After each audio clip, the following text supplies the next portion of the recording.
A voce rucora del poeta Piero Catalano.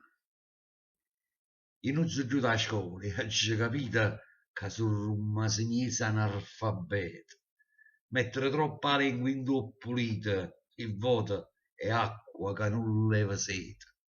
Meglio sarebbe se invece la usare la bocca, che ucciure il voto fa solo rumore, ci stessimo più zitti e quando serve facessimo parlare soltanto cuore.